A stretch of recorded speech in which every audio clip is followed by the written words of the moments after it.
Sudah lebih dari 25 tahun, HIV/AIDS masih tetap menjadi epidemik yang mengancam. Tidak hanya bagi orang dewasa, tapi juga bagi anak-anak.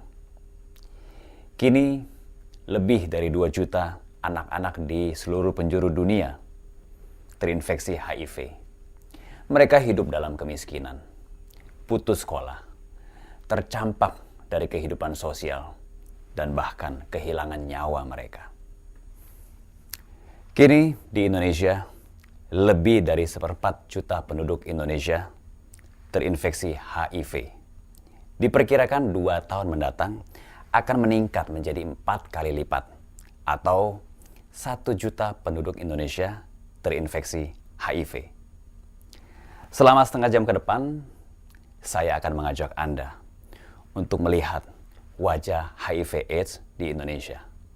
Apa yang bisa kita lakukan bersama?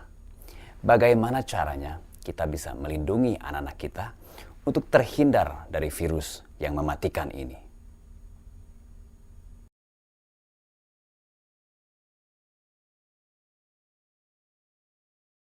Provinsi yang terletak paling timur di Indonesia, yaitu Papua, terkenal kekayaan alamnya. Namun dari sinilah angka HIV/AIDS tertinggi di negara ini dilaporkan. Kaibena berusia 19 tahun. Dia terinfeksi HIV ketika dia masih duduk di bangku SMA. Dia mendapatkan perlakuan yang berbeda dari semua anggota keluarganya. Mereka tahu Kaibena terinfeksi HIV. Kaibena adalah orang terakhir yang tahu akan hal itu. Saya punya tante anggota DPR, tapi sekarang sudah tidak ada di Puncak Jaya. Itu memang saya yang belum tahu saya penyakit, dia yang di luar tahu. Dia pernah pisahkan saya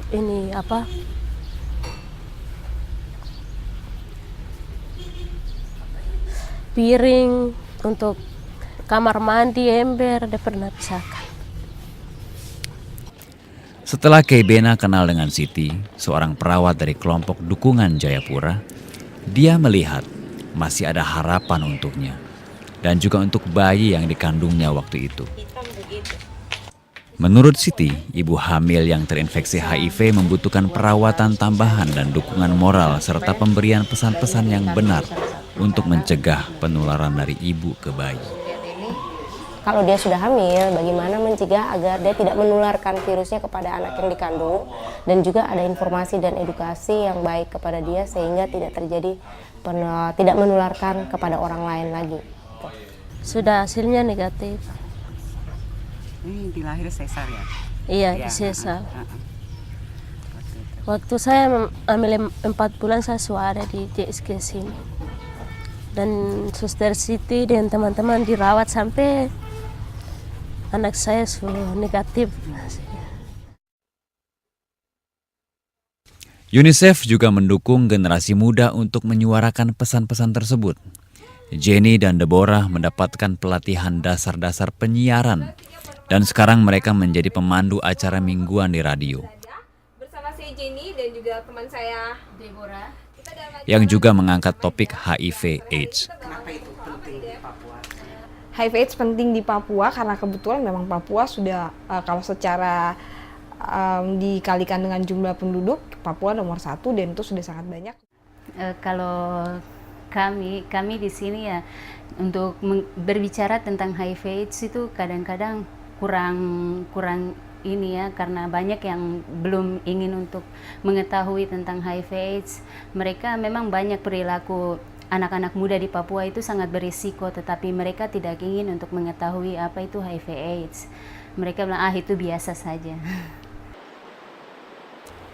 Menyebarkan informasi tentang HIV/AIDS di Papua berarti harus pergi ke desa-desa terpencil. Rombongan UNICEF dan anak-anak muda peduli AIDS harus menempuh 6 jam perjalanan darat untuk mencapai desa Imbenti yang terletak di pegunungan Arfak. Desa ini hanya dihuni 100 keluarga. Kedatangan rombongan yang membawa pesan-pesan pencegahan penularan HIV/AIDS ini disambut dengan tarian tradisional Arfak.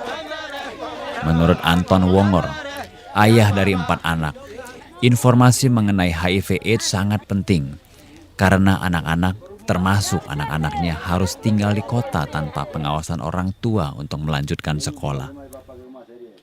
Penyakit HIV seharusnya harus anak muda semua belajar karena penting untuk masa depan supaya jangan penyakit ini berkembang dan mengurangi jiwa masyarakat Papua atau masyarakat asli Pegunungan Arfak.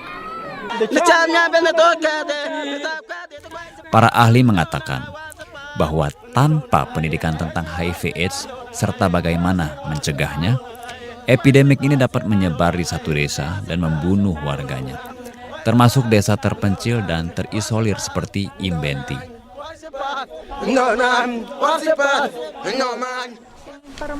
Saksikanlah HIV/AIDS, pembunuh masa depan.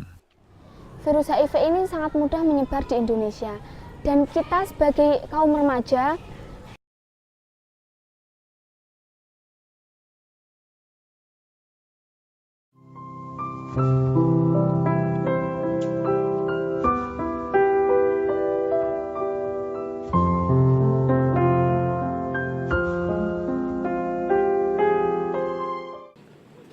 Di Manokwari, HIV/AIDS mulai diajarkan di sekolah-sekolah. Siti, gadis berusia 17 tahun, ingin meneruskan pendidikan di universitas. Dia belajar tentang HIV/AIDS dan tahu bagaimana mencegahnya. Kini paling tidak Siti punya pengetahuan untuk melindungi dirinya dan memiliki kesempatan untuk meraih mimpinya. Itu adalah tugas setiap wali kelas untuk menjelaskan apa itu HIV/AIDS, apa yang menyebabkan sehingga timbul HIV/AIDS, dan apa perbedaan antara HIV dan AIDS. Dan itu semua sudah lengkap dan sudah dirangkum dalam satu buah buku yang dijelaskan oleh wali kelas kita. Dan seperti itu. Pertama kali mendengar HIV/AIDS sangat heran, kaget, dan perasaan saya sangat itu berpikir langsung merasakan bahwa wow, penyakit ini sangat berbahaya. Takut juga untuk sebisa mungkin menghindarinya, karena penyakit ini betul-betul kalau dilihat belum ada obat yang dapat menyembuhkannya, seperti itu. Memberikan informasi yang tepat kepada anak-anak yang sedang dalam masa pertumbuhan adalah kunci untuk pencegahan penyebaran HIV di kalangan masyarakat.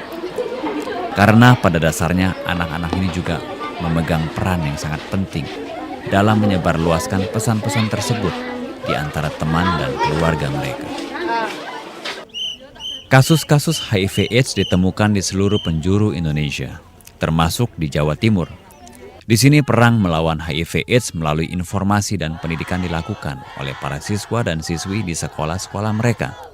Pada awalnya mendengar cerita HIV itu juga takut, sangat takut. Kemudian setelah mengetahui tentang penanggulangan, kemudian pencegahan dan sebagainya, itu agak ada kontroversi dari anak-anak sendiri. Apalagi kalau sudah menginjak kepada untuk pencegahan pemakaian kondom dan sebagainya, anak itu langsung merespon dengan keras. Maaf anak-anak di sini walaupun masih usianya masih dini, tapi masalah agama kan banyak yang sudah kuat fondasinya.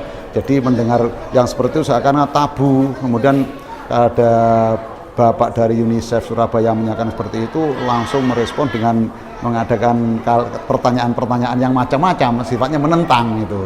Tapi setelah tahu bahwa ini ilmu yang harus dipelajari, kemudian setelah dipelajari kemudian dipakai untuk dirinya sendiri, dan yang lebih bagus disebarkan kepada teman-teman yang lain demi keselamatan, menjaga dirinya gitu.